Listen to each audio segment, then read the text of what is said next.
Na na na na na na na na na na na na na na na na no.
So the Nano arrives not long after the Lost Vape Mini Pod kit.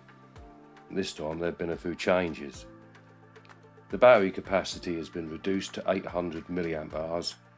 The pods are disposable, but it's also half the weight of its older sibling. There's no fire button, no fancy bells or whistles. We're dealing with a starter pod kit designed with a new vaper in mind, thanks to its auto draw feature. The Lost Vape Nano Pod Kit is made from zinc alloy and the disposable pods from the usual tough PCTG plastic.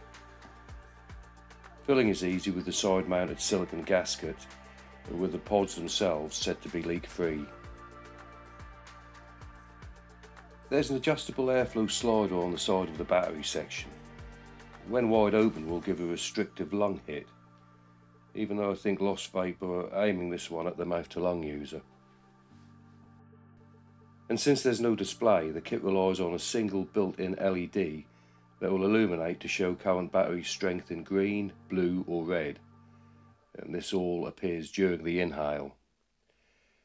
The LED also functions to warn of any safety issues, and protections have been incorporated into the chip. The device will pump out a maximum of 18 watts from a fully charged battery, and Type-C USB charging is included, so if you're desperate it's possible to vape while the device is still charging.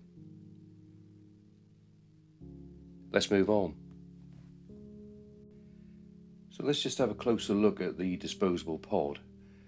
The one you get is rated to 0.8 ohms, but there's also a 1.0 ohm available separately.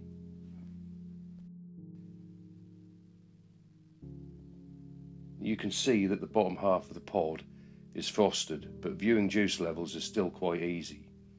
You just need to remember to remove it to check the levels against dry hitting. Removing the fill gasket is quite easy with this pod, I'm pleased to say, and the opening is large enough to accommodate most bottle nozzles. But by being side mounted, remember to keep the pod in a horizontal position. This will avoid any juice spillage. I mean, who in their right mind likes that? The official website is a little misleading because it would appear that the TPD pod capacity is the same as that of the standard edition, which is 2.5mm. So unless the usual bung has been pushed up inside to reduce it, I'm at a bit of a loss.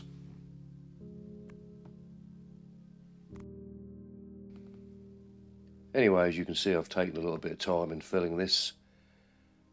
A little bit of care and attention to avoid any possible spillages. And then it's just a case of pushing the silicone stopper back into place, making sure it's nice, firm, secure. And you really just want to leave that juice to soak for a good 5 minutes before taking your first vape. Well, I was super impressed by the insane flavour quality from this disposable pod. It didn't seem to lose much intensity as the battery depleted either, and yes, in case you were wondering, no leaking.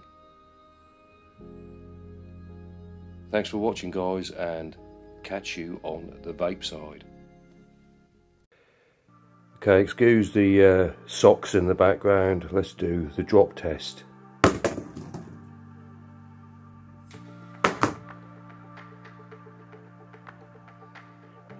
One more time.